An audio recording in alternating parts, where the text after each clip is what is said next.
Hello दोस्तों, कैसे हैं सभी लोग। दोस्तों जैसे कि हम सेकेंड ईयर के मोस्ट इम्पोर्टेंट टॉपिक्स कर ही रहे हैं, तो जैसे कि पेपर 8 पर कल हमने बात की थी। यूनिट हमारा 4.5 चल रहा था।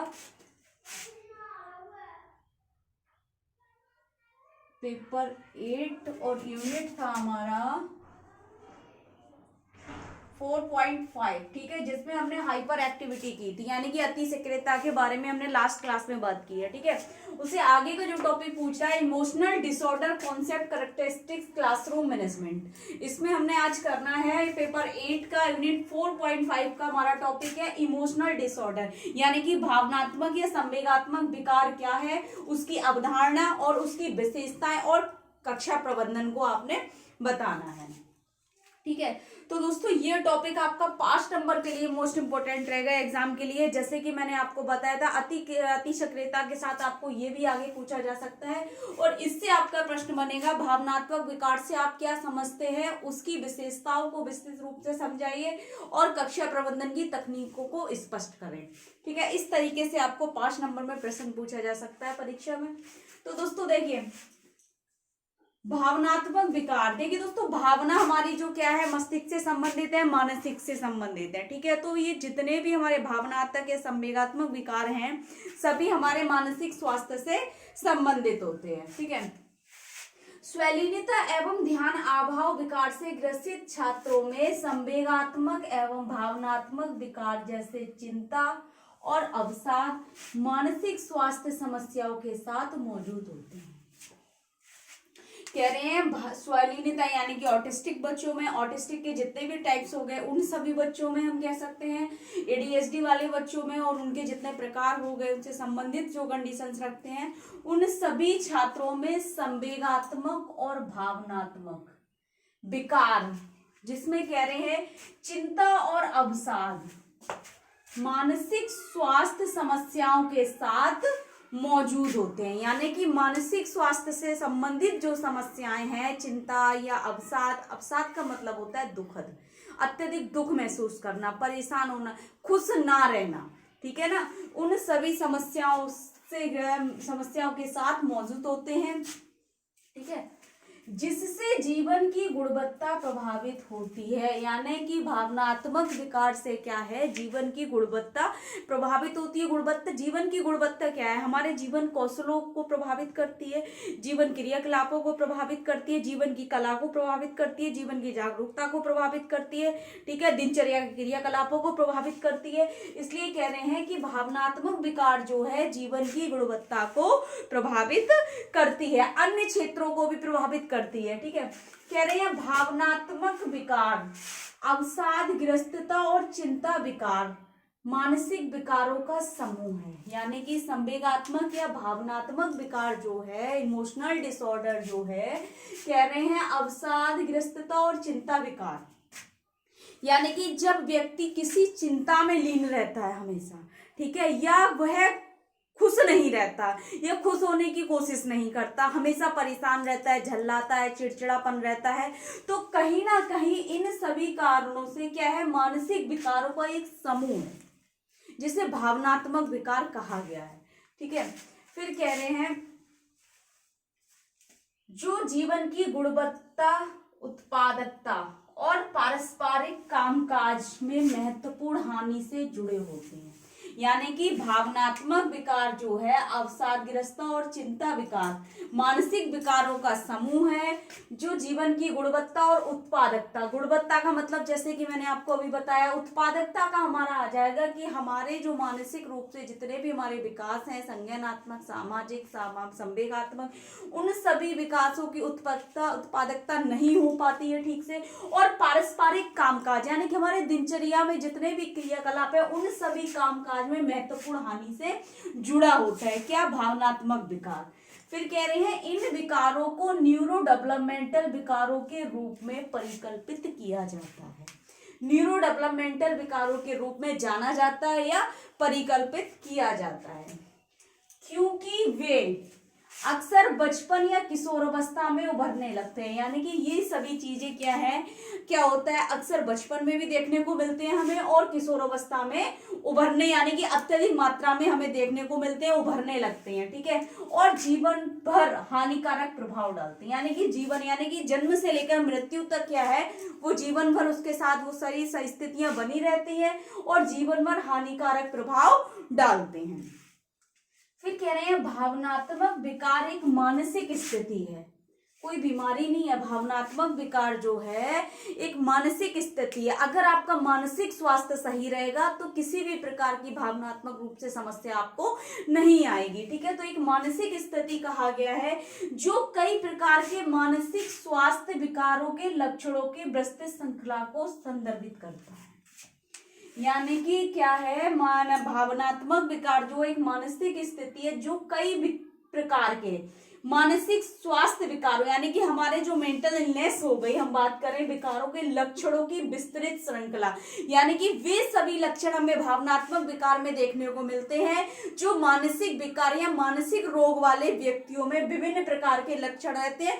ऐसी एक विस्तृत श्रृंखला को संदर्भित करता है। ठीक है, इसकी पहचान अवसाद और चिंता के लक्षण हैं। इसकी अगर आपको पहचान करनी है तो अवसाद और चिंता के लक्षण, यानी कि कोई भी व्यक्ति लंबे समय तक अत्यधिक गहन चिंतन में रहता है, ठीक है, और अवसाद यानी कि दुखी रहता है, तो कहीं ना कहीं वे लक्षण भावनात्मक या संवेगात्मक विकार के हैं। लोग इसे किसी भी समय अनुभव कर सकते हैं। लोगों यहाँ पर लोग या तो जो चिंतित है वो भी अनुभव कर सकता है इस चीज को, और दूसरा व्यक्ति भी इसको देखकर पहचान सकता है या इसको अनुभव कर सकता है। और ये आमतौर पर अस्थायी होते हैं, यानी कि आमतौर पर हम कह सकते हैं कभी तो एक दिन 2 दिन लगातार चिंतित रहेगा या अवसाद रहेगा व्यक्ति, या फिर क्या होगा एक हफ्ते तक, एक हफ्ते में एक दिन बिल्कुल नॉर्मल हो जाएगा और हो सकता है लंबे समय तक चले। तो इस तरीके से कह रहे हैं अस्थायी होता है और कभी कभी लंबे समय तक बने रहते हैं। भावनात्मक विकार के निम्नलिखित लक्षण हैं। कौन कौन से लक्षण हैं दोस्तों, देखिए सबसे पहले कह रहे हैं असहाय एवं निराश महसूस करना। असहाय एवं निराशा महसूस करना, अत्यधिक चिंतन, यानी कि इन व्यक्तियों में या इन छात्रों में या जो भावनात्मक विकार से ग्रसित हैं, इन व्यक्तियों में असहाय यानी कि एक तो अकेला महसूस करते हैं, बिना सहारे का महसूस करते हैं, जैसे कि इनका कोई सहारा करने वाला नहीं है, सहारा देने वाला नहीं है। निराशा महसूस करते हैं, अत्यधिक किसी न किसी बात को लेकर ये हमेशा चिंतित रहते हैं, चाहे वो कोई ऐसी मतलब स्पष्ट बात हम कह सकते हैं या बिना किसी कारण, जैसे एग्जाम्पल के लिए मैं बोल सकती हूँ कि लाइट क्यों गई, लाइट को जाना नहीं चाहिए, या लाइट क्यों नहीं आ रही है, ठीक है ना, इस तरीके की बिना किसी अर्थपूर्ण बात को लेकर भी चिंतित रहते हैं। ठीक है, फिर कह रहे हैं बहुत ज्यादा या बहुत कम सोना। ठीक है, बहुत ज्यादा या बहुत कम सोना, यानी कि जब कोई व्यक्ति चिंताग्रस्त रहेगा, दुखी रहेगा, परेशान रहेगा, उसमें लीन रहेगा अपनी चिंताओं में, तो या तो व्यक्ति बहुत ज्यादा सोएगा या फिर बहुत कम सोना उसको पसंद होगा, या उसकी एक हैबिट या एक आदत में आ जाएगा, या तो व्यक्ति बहुत ज्यादा सोता होगा या बहुत कम सोता होगा। तीसरा कह रहे हैं स्पष्ट कारण के बिना अपने आप को दोषी महसूस करना, यानी कि बिना कोई कारण, कोई ऐसा मेन कारण नहीं है, कोई मेन रीजन नहीं है जिसके कारण व्यक्ति क्या है उसको परेशान होने की आवश्यकता है या चिंतित रहने की आवश्यकता है, यानी कि स्पष्ट कारण के बिना अपने आप को वह व्यक्ति दोषी ठहराता रहेगा, कहीं ना कहीं दोषी महसूस करता रहेगा। नेक्स्ट कह रहे हैं भूख में परिवर्तन होना, थकान का अनुभव करना। कहीं ना कहीं क्या है ऐसे छात्रों में या व्यक्तियों में भूख में परिवर्तन, कभी उसको भूख बहुत ज्यादा लगेगी, समय समय पर खाना अलग अलग चीजें, और कभी क्या है भूख उसकी बिल्कुल खत्म हो जाएगी और थकान महसूस करने लगेगा। ठीक है, नेक्स्ट अपने आप को लोगों और गतिविधियों से अलग करना। ऐसे व्यक्ति क्या करते हैं भावनात्मक रूप से, जो भावनात्मक विकार से ग्रसित है, अपने आप को लोगों से अलग रखेंगे, यानी कि जहां भीड़ भाड़ या असेंबली या फैमिली या लंच टाइम चल रहा है, डिनर टाइम चल रहा है, ब्रेकफास्ट टाइम चल रहा है, ऐसे कहीं भी ग्रुप या समूह जहां होंगे वहां से व्यक्ति अपने आप को अलग करेगा, अलग रखेगा या अलग रहेगा, और अनेक प्रकार की गतिविधियों में शामिल होने से कतराएगा, कठिनाई महसूस करेगा या उन गतिविधियों से दूर रहेगा। ठीक है। कह रहे हैं असामान्य क्रोध या चिड़चिड़ापन अनुभव करना, यानी कि इन लोगों को क्या है, असामान्य क्रोध, यानी कि असामान्य क्रोध का मतलब हो गया कि एक तो किसी सही बात पर गुस्सा करना, और ये असामान्य क्रोध करते हैं, कहीं ना कहीं हाइपर एक्टिव भी हो जाते हैं ये, और एक चिड़चिड़ापन, अति चंचलता के साथ इनमें चिड़चिड़ापन हमेशा बना रहता है। तो ये लक्षण थे हमारे भावनात्मक एवं संवेगात्मक विकार। ठीक है। विशेषताएं क्या है दोस्तों, इसकी निम्नलिखित विशेषताएं दी गई हैं। जैसे सबसे पहले कह रहे हैं सीखने में कठिनाई, जिसे बौद्धिक, संवेदी या स्वास्थ्य कारकों द्वारा समझाया नहीं जा सकता। सीखने में कठिनाई यानी कि जिससे बौद्धिक और संवेदी या स्वास्थ्य कारकों द्वारा समझाया नहीं जा सकता। कहीं ना कहीं ये ऐसा नहीं है कि सीख नहीं सकते, सीखने में असमर्थ है, सीख सकते हैं, लेकिन इनको कठिनाई होती है, सिखाने वाले को भी कठिनाई होगी और सीखने में भी कठिनाई होगी। जब ये कंसंट्रेट नहीं करेंगे, किसी न किसी टेंशन को लेके हमेशा प्रॉब्लम में रहेंगे, तो क्या सीखने में इनको कठिनाई होती है। दूसरा कह रहे हैं साथियों और शिक्षकों के साथ संतोषजनक पारस्परिक संबंध बनाने या बनाए रखने में कठिनाई, यानी कि हम कह सकते हैं मित्र नहीं बना पाते। ठीक है। और कह रहे हैं साथियों, यानी कि साथ में हम क्या, परिवार के साथ के लोग हो सकते हैं, भाई बहन हो सकते हैं, रिश्तेदार हो सकते हैं, शिक्षक हो सकते हैं, मित्र हो सकते हैं। ठीक है ना, कक्षा का समूह हो गया, इन सबके साथ संतोषजनक पारस्परिक संबंध बनाने में इन्हें कठिनाई होती है। ठीक है। नेक्स्ट कह रहे हैं सामान्य परिस्थितियों में अनुचित प्रकार के व्यवहार या भाव दिखाना, मतलब सामान्य परिस्थिति में जबकि सब कुछ नॉर्मल चल रहा है, यानी कि एक नॉर्मल कंडीशन है, सामान्य वातावरण है, किसी भी दिनचर्या को लेकर या किसी भी कार्यक्रम को लेकर, वहां पर क्या करेंगे, अनुचित प्रकार के व्यवहार प्रदर्शित करेंगे, चाहे वो किसी न किसी प्रकार का वो क्या होगा, एक समस्यात्मक व्यवहार प्रदर्शित करेंगे। ठीक है। फिर कह रहे हैं नाखुशी या अवसाद का एक सामान्य व्यापक मूड, हमेशा इनका जो मूड रहेगा, ठीक है ना, मूड का मतलब हमारा एक मन कह सकते हैं मूड को हम। ठीक है ना, जैसे स्विंग मूड बोलते हैं, तो इनका मूड क्या आता है, स्विंग मूड रहता है और हमेशा नाखुश रहते हैं। ठीक है ना, नाखुशी मतलब प्रदर्शित करते हैं कि मैं खुश नहीं हूं, अंदर से खुश नहीं रहते ये। और क्या है, अवसाद यानी कि दुखद जैसी भावनाओं को व्यक्त करते रहते हैं। और एक सामान्य व्यापक मूड, यानी कि सामान्य व्यापक का मतलब हो गया विस्तृत, यानी कि हर क्षेत्र में ये परेशान रहते हैं, चाहे वो हम कह सकते हैं घरेलू कार्य हो गया, सामाजिक कार्य हो गया, शैक्षिक कार्य होगा, व्यापक मूड में ये क्या रहते हैं, अवसाद और दुखी प्रस्तुति करते हैं। ठीक है, ये कुछ निम्नलिखित इनकी विशेषताएं हैं। अब नेक्स्ट आता है हमारा क्लासरूम मैनेजमेंट, यानी कि कक्षा प्रबंधन। अब देखिए दोस्तों, भावनात्मक विकार से ग्रसित बच्चों का कक्षा प्रबंधन कैसे किया जाएगा।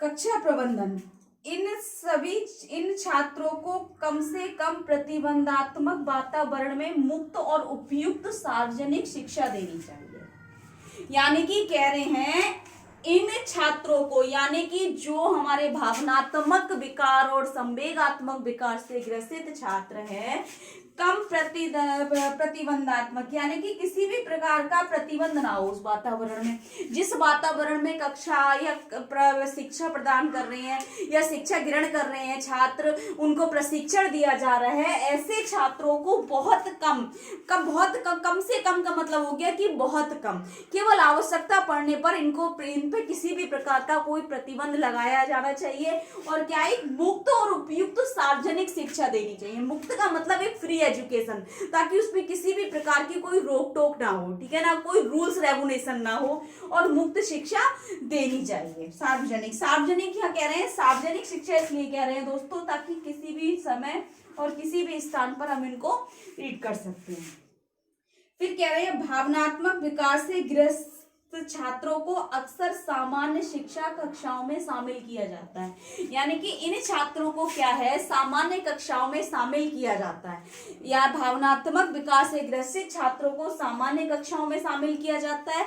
लेकिन इनके साथ अक्सर क्या है, सामान्य कक्षाओं में शामिल करने के बावजूद भी विशेष शिक्षा सेटिंग में निर्देश प्राप्त करने की आवश्यकता होती है। यानी कहीं ना कहीं ये जब ये अपने समस्यात्मक व्यवहार दिखाते हैं या इन लक्षणों को प्रदर्शित करते हैं, ये विशेषताएं जब हमें दिखाई देती हैं, ठीक है ना, अनुभव कराते हैं, तो कहीं ना कहीं इनको विशेष शिक्षा निर्देशन की आवश्यकता पड़ती है। फिर कह रहे हैं कक्षा अधिक सकारात्मक अनुकूली व्यवहार की दिशा में विकास का मार्गदर्शन और प्रबंधन के लिए कुछ तकनीकों पर आधारित है। यानी कि हम कक्षा प्रबंधन को क्या है, कुछ ऐसी प्रबंधन तकनीकें हैं जिन पर आधारित है हमारा कक्षा प्रबंधन, और जिसमें क्या होगा, अधिक सकारात्मक और अधिक अनुकूली व्यवहार रहेगा।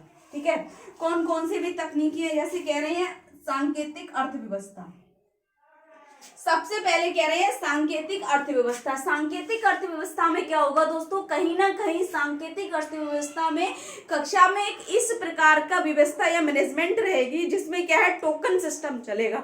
टोकन सिस्टम में कहीं ना कहीं उनको रुपया, पैसा या कॉइन जो होते हैं हम उनको वो देंगे, और वो भी एक पॉजिटिव बिहेवियर पर, पॉजिटिव एक्टिविटी पर, और उनको हम ये चीज समझाएंगे कि आपको ये पॉजिटिव एक्टिविटी पर मिल रहा है, और उसके माध्यम से हम क्या, उनके बिहेवियर को सुधार या उनके व्यवहार को सुधार कर सकते हैं।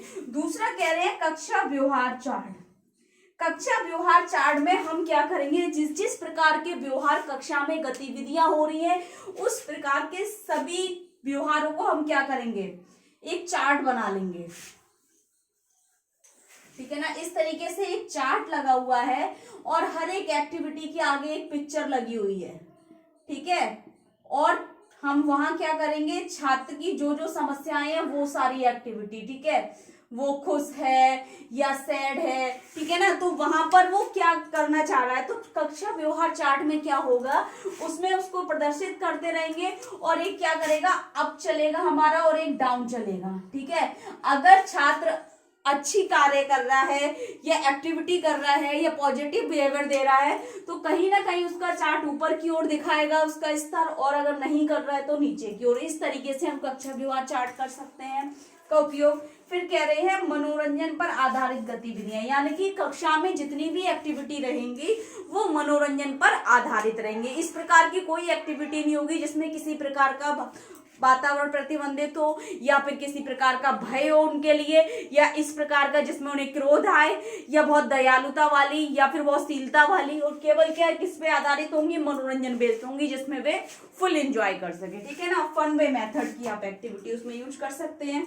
कह रहे हैं सकारात्मक सहकर्मी समीक्षा। चौथी, सकारात्मक सहकर्मी समीक्षा, यानी कि कक्षा में प्रस्तुत जितने भी सहकर्मी हैं उसमें चाहे वो विशेष शिक्षक हो गया, सामान्य शिक्षक हो गया, सहायक शिक्षक हो गया, ठीक है, या उनका संरक्षक हो गया, उन सभी को क्या एक सकारात्मक व्यवहार के साथ रहना होगा, जिसको देखकर छात्र भी उनको सीखे और एक सकारात्मक भावनाओं के साथ प्रस्तुति करे और उनकी सहायता करे और किसी भी आवश्यकता पड़ने पर मदद कर सके। ठीक है, फिर कह रहे हैं भावनात्मक सहायता। छात्र को क्या है, कक्षा में शिक्षक द्वारा या अन्य सहकर्मियों द्वारा उसको भावनात्मक सहायता भी मिलनी चाहिए।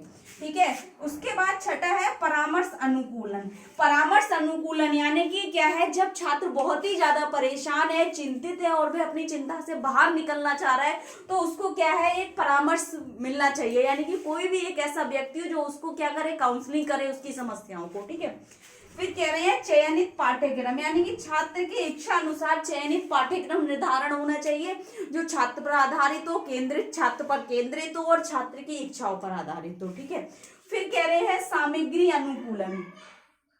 सामग्री अनुकूलन में वे सारी चीजें आ जाएंगी जो छात्र की आवश्यकताओं से संबंधित होंगी, तो उन सभी सामग्रियों का अनुकूलन महत्वपूर्ण है। इस तरीके से हम क्लासरूम मैनेजमेंट कर सकते हैं। इसकी कुल 1 2 3 4 5 6 7 8 हमारी जो रणनीतियां या तकनीकें, इन सभी का उपयोग करके हम कक्षा का प्रबंधन कर सकते हैं। दोस्तों इस तरीके से ये आपका टॉपिक जो है 5 नंबर के लिए मोस्ट इंपोर्टेंट रहेगा। ठीक है, जो आपको 150 शब्दों में करना होगा दोस्तों, 5 नंबर के लिए मोस्ट इंपोर्टेंट टॉपिक है आपका। पेपर 8 से यूनिट है आपका 4.5।